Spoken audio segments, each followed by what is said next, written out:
Վստահ եմ ճանաչեցիք տեսահոլովակում երիտասարդ Կարեն Ջանիբեկյանին եւ հենց այնպես չէր այս տեսահոլովակը ընտրված, շարունակելու ենք տաղավարում խոսել մեր հյուրերի հետ ֆիլմերից, մասնավորապես պետք է հիշեցնենք, որ օրեր առաջ Շարլ Ազնավուրի հրապարակում Ոսկե ծիրան միջազգային կինոփառատոնի նախաձեռնությամբ եւ շրջանակներում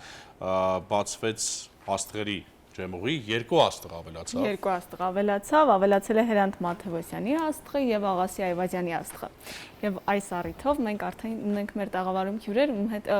ձեզ հետ առիթ ունենք նաեւ խոսել այս թեմայով։ Դավիթ Մաթևոսյանը Հրանտ Մաթևոսյան հիմնադրամի տնօրեն, բարի լույս, եւ Նիկաշե կինոռեժիսոր, բարի լույս։ Բարի լույս։ Ողջունում ենք ձեզ եւ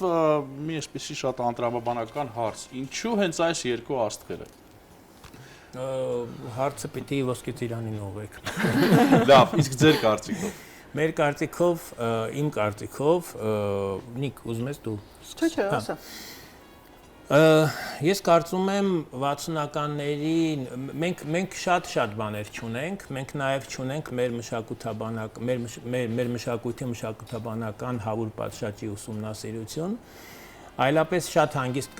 ոչ հարցը կլիներ, ոչ էլ պատասխանը։ 60-ականներին, այսպես ասած, նոմենկլատուրային լեզվով, նոմենկլատուրային նպատակներով նկարահանվող կինոյին սկսեց նոր շունչ ավելանալ եւ հեղաշրջում տեղի ունեցավ հայ կինոյի մեջ։ Ես կարծում եմ առաջնահերթորեն այդ հեղաշրջումը կարելի է կապել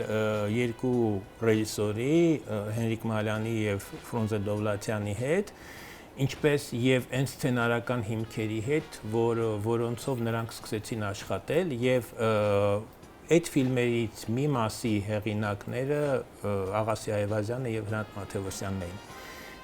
Ինչպես ինքը Մաթևոսյանն էր ասում, հայերենը էկրանից վերադարձավ ժողովրդին, կենթանի հայերենը, խոսող հայերենը։ Ես կարծում եմ հենց դրա համար։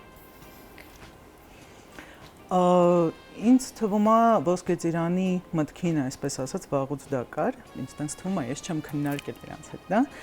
բայց նաև Աղասի Այվազյանը եւ Հրանտ Մաթևոսյանը տվյալ պահին ունեն ինչ-որ ընդհանուր մի բան, այն իմաստով, որ մենք փորձում ենք տուն-թանգարան ստեղծել,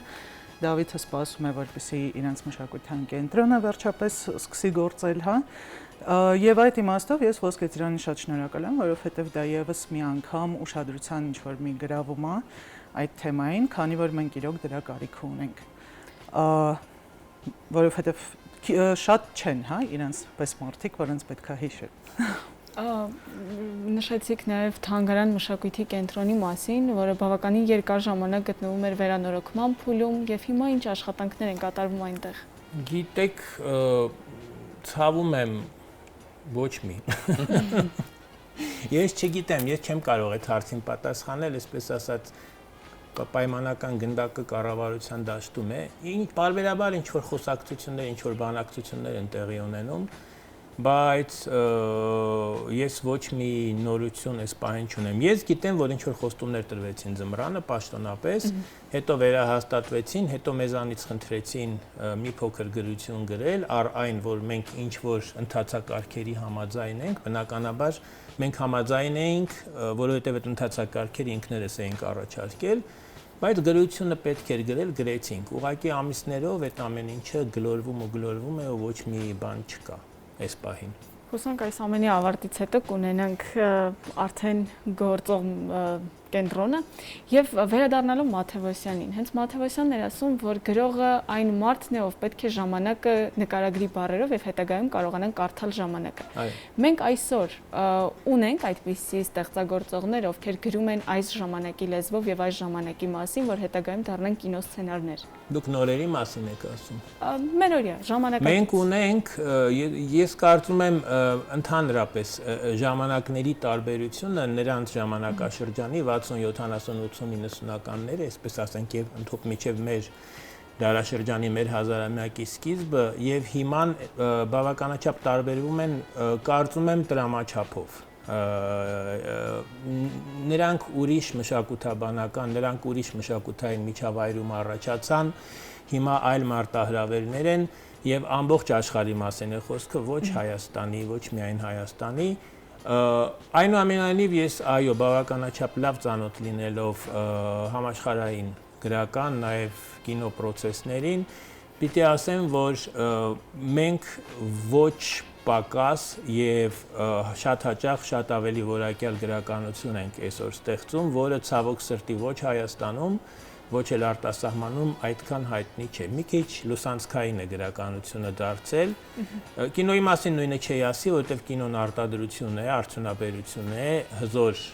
տնտեսություն է ենթադրում կամ հզոր գոնե կինոտնտեսություն է ենթադրում, այդ ամեն ինչը պետք է ստեղծել, մենք դեռ խարխափում ենք, մենք դեռ չենք հասկանում, մենք դեռ փորձում ենք այդ լուսանցքային վիճակներում կինո ստեղծել, նույնը Նիկան ու ես ենք արել ամեն ինքս մեր հերթին, բայց հավատացեք շատ դժվար է, որպեսզի դու կարողանաս այդ հնարավորությունների հիմքի վրա ստեղծել հիրավի համաշխարհային կամ գոնե համաշխարհայնության հավակնություն ունեցող ստեղծագործություններ կինոյում, երբ քո հետևում չկա արտադրություն, արդյունաբերություն, չկա այդ ամեն ինչը գիտակցող պետություն։ Այսինքն ուզում եք ասեք մենք ունենք գրական հիմքը, բայց չունենք արտադրական հզորությունները, հա՞։ Այո, մենք ունենք լավ գրական հիմք մեր ժամանակների համար, որը մրցունակ է համաշխարհային առումով, որը կարող է իմ կարծիքով կարող է եւ պետք է կինո դառնա, կամ ասենք մյուս կողմից էլ նույն, ասենք մեր երկու հերոսների, մեր Նիկայի պապի եւ իմ ուրեմն հոր ստեղծագործությունները բավարար չափով ի վերջո այսօր էլ եւ վաղն էլ արդիական են լինելու եւ արծարծված չեն։ Դա էլ ստեղծելու բաներ ունի, ես էլ նախագծեր ունեմ այդ առումով, բայց այն է ինչ որ կա։ Բայց հարցը նրանում է, որ մենք հենց դրա համար էլ պայքարում ենք, ոնց ես հասկանում եմ, որովհետև երկուսս էլ, ինչպես նաև Աղասի Այվազյանի այրին եւ Հրանտ Մանթևոսյանի տիկինը, ինչպես վստահ եմ, հա, մենք չենք պատկերացնում տուն-թանգարան կամ մշակույթի ինչ-որ կոմպլեքս, այսպես ասած, որտեղ դու գալիս ես, տեսնում ես Աղասի Այվազյանի սեղանը, բաճկոնը եւ այլն, չէ, դա պետք է լինի գործող ինչ-որ կենթանի օրգանիզմ, որը նաև կտա հնարավորություններ եւ ուժ այսօրվա երիտասարդներին։ Ու մենք էլ դրանով անցել ենք այդ բացարձակ դատարկության միջով, հա, երբ որ դու ջահել ես, երիտասարդ ես, դու ունես լիքը ուժ, եռանդ ցանկություններ, ֆանտազիաներ ու դու չունես մարդ, ումից վերցնես, դու չունես մարդ, ով քեզ օգնի, ու դա սարսափելի է։ Ու այդ իմաստով նման մշակութային կենտրոնները, թանգարանները իրանք անհրաժեշտ են, որովհետև մեր ապագա սերունդը ինքը գալիս է դատարկի վրա, ու ինչ է ինքը անելու։ Բացի այդ դեպքում թանգարանները տեղեկատվական, ինֆորմացիոն բնույթ կրելուց նաև կրթում են այս դեպքում երիտասարդներին եւ մշակութային կրթություն են ապահովում։ Չէ, մենք փորձում ենք ստեղծենք հարթակ, որտեղ մարդիկ նաև կարող են ստեղծագործել նույն պիեսներ, օրինակ Աղասի Այվազյանի բեմադրել տեղում, հա, որտեղ իրենք կարող են աշխատել, ֆիլմեր գրել, սցենարներ մշակել եւ այլն, ապագայում ֆոնդերից գումարներ գտնենք, աջակցենք, բայց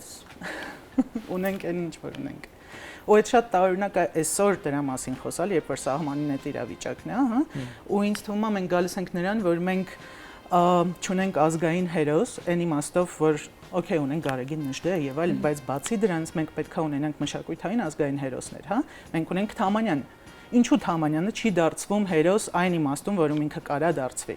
Նույն Աղասի Այվազյանը ունի հրաշալի վեբ Թամանյանի մասին, մտցրեք դպրոցային ծրագիր, սովորացրեք երեխաներին, որ մենք ունենք նման հերոսներ, որպեսզի երիտասարդությունը ունենա ինչ-որ կետեր դեպի ուր իրանք կարող են գնալ։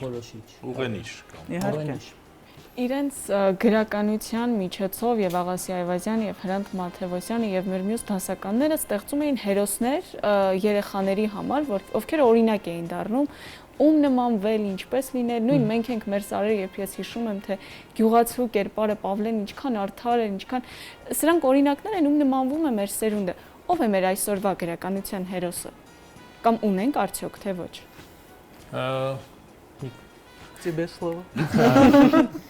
Գիտեք ինչ, հիմա եթե ես սկսեմ ինչ որ կոնկրետ գրողների, կոնկրետ ստեղծագործությունների մասին խոսել, ինձ համար կայացած գրական ստեղծագործություններ գոյություն ունեն մեր այսօր կենթանի գրողների ստեղծած եւ այնտեղ կան գրական հերոսներ եւ դրանք կարծում եմ օրինակելի հերոսներ են այդ չափորոշիչով եթե մի քիչ մենք գրականությունը շատ են գաղափարախոսացնում այս բառերը ասելով բայց կան այդպիսի հերոսներ այո հիմա եթե անհրաժեշտ է ես ասենք այս պահին հիշելով ինչ որ գրողի անուն տամ եւ ինչ որ ստեղծագործության ինչու ոչ Արա Նազարեթյան Ղարաբաղյան պատերազմի ամբողջ շարք, Լևոն Խեչոյան, ցավոք իմ հանգուցալ ավագ ընկերը, Ղարաբաղյան պատերազմի ամբողջ շարք, որտեղ նմուշ առ նմուշ օրինակելի մարդիկ կան, նահատակվելու, իրենց պարտքը կատարելու, իրենց երկիրատամներով պահելու, ոչ նոմենկլատուրային, կենթանի մարդիկ, միսու արյունից մարդիկ, որոնք գիտակցված մահվան են գնում եւ դա իրենց պարտքն է, ոչ թե նրանք գնում են հերոսանալու կամ ինչ-որ մրցանակներ ստանալու։ Ցավոք երկուսներ պատերազմական վիճակների մասին նշեցիք։ Ուրիշ կարծում եմ չունենք։ Ցավոք, այո, լսում եմ։ Հարցը նրանում է, որ իրանք միևնույնն է չեն դառնա հերոս, հա, թեկուզ գրական հերոս, որովհետև նրանց որ Դավիթը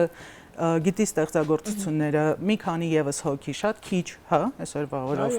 Մեկը դա չի դառնում այդ գլոբալ ծրագիրը, որը պետք է լինի ու որը անհրաժեշտ է մեր պես փոքրիկ ազգի։ Ու մինչև պետությունը, կառավարությունը չդարձնի դա կոնկրետ ծրագիր կրթելու իրանց ժողովրդին, ոչինչ չի փոխվի։ Ինչքան էլ մենք մեր ուժերով փորձենք ինչ-որ բաներ անել, տատիկս, ասենք, քանի տարի է իր ուժերով այվազանական փառատոններ կազմակերպում, ինչ-որ ընթերցումներ գրական կազմակերպում եւ այլն, փորձում ենք նկարները մեր ուժերով պահել, ոչինչ չի փոխվի, մինչև դա չլինի գլոբալ ծրագիր։ Հուսանք այդպես էլ կլինի, ինչպես ասացիք, եւ հարցը երկուսիդ է ուղված, կա ստեղծագործություն եւ իհարկե Այվազյանից եւ Մաթեոսյանից, որը ձեր կարծիքով կարող է շատ լուրջ ֆիլմ դառնալ եւ որ կուզեք այդպես լինի։ Հիշեք ստեղծագործություններ։ Անշուշտ, այդ բառը այդպես է։ Անշուշտ, այո։ Գիտեք, այո կա, գիտեք մենք ես կոնկրետ ասեմ։ Վստահ եմ, որ կա, նկատի ունեմ, որը որ կառանձնացնեք։ Նայեք, հիմա ի մեծ ուրախություն ինձ ֆիլմից չսկսենք, չնայած ֆիլմ, եթե հիշում եք Ռոման Բալայանը մի ժամանակ ասում էր, հանրահայտ կինոռեժիսոր Ռոման Բալայանը մի ժամանակ ասում էր, որ ուզում է Հրանտ Մաթեոսյանի Գոմեշը բեմադրել, բեմականացնել։ Թվում է թե անհասկանալի ինչ-որ բան, ինչ-որ կենթանու մասին, որը ինչ-որ գործողություններ է կատարում այդ պատմության եւ ֆիլմի ընթացքում, միջև որ եթե ծանոթ չես ստեղծագործության, այդպես կարող է թվալ, հա։ Ի վերջո այդ նույն Գոմեշից ուղղակիորեն ներշնչված Հարություն Խաչատրյանը իր Սահման ֆիլմն է նկարել մի ժամանակ, այդ նույն Գոմեշի ստեղծագործությունից։ Եվ դա տեղի չունեցավ։ Հետո այս տարի այնպես ստացվեց, որ Նարինե Գրիգորյանը, մեր հանրահայտ ռեժիսոր եւ դերասանուհի, ինձ ասաց, որ ուզում է մենաներկայացում բեմադրել եւ փաստորեն մենք այդ սյուրպրիզը, այսպես ասեմ, ունենք մեր ժամանակներում այդ սյուրպրիզը ունենք։ Շուտով դա տեղի ունենալու Արմոնո փառատոնը թատերական նվիրված է Մաթեոսյանի 85-ամյակին եւ սկսվելու է այդ ներկայացմամբ, այդ մենաներկայացմամբ եւ դա ես կարծում եմ շատ հաջող ճակատագիր ունեցող մենաներկայացում է լինելու նաեւ օտար լեզուներով, որովհետեւ բարեբախտաբար ստեղծագործությունը թարգմանված է եւ հայերեն խաղին զուգահեռ եթե սուբտիտրեր դրվեն էկրանի մի բանի բեմի մի անկյունում դա կլինի։ Ինչ վերաբերում է կինոյին, ասեմ, մենք նախապատրաստել էինք եւ հիմա կա ի վերջո սցենարը քանի չի նկարահանվել, անդադ սևագիր է, հա։ Պատիժը ստեղծագործությունը Մաթեոսյանի, ես կարծում էի, որ անհրաժեշտ է այս կանաչ կարմիր աշխարհը ըստ Աքսել Բակունցի ուրեմն Միրհավը պատմվածքի վերաբեմականացնել եւ ես մի գաղափար ունեմ կապված նաեւ ծառերը ստեղծագործության հետ։ Ահա ձեզ 3 գործ, որ Մաթեոսյանինն են եւ մնացածը Աստված գիտի, մնացածը ապագան ցույց կտա։ Ինչ վերաբերում է Աղասի Այվազյանի ստեղծագործություններին, ինքը շատ հետաքրքիր հատկություն ունի։ Ես չգիտեմ գրեթե մեկ պատմվածք կամ վեբ կամ պիես, որը չի կարելի տեղափոխել կինոյի դաշտ, ինքը շատ տեսանելի է ինքը իրանով, հա։ Ես ինքս եմ իր 2 պատմվածքով ֆիլմեր նկարել, դեռ ինքը ողջ էր իրար հետ էինք մշակում, տենց բախտա ինձ վիճակվել։ Բայց տեղի ունենում էլի շատ հետաքրքիր բաներ, վերադառնամ իմ հերոսի թեմային, քանի որ հենց Աղասի Այվազյանն էր վերջի իր տարիներին անդադ խոսում դրա մասին, որ մեզ պետքա հերոս կինոյում, մեզ պետքա հերոս, որովհետև կինոն ամենահզոր զենքն է ու ամենահզոր պրոպագանդան է, ահա։ ու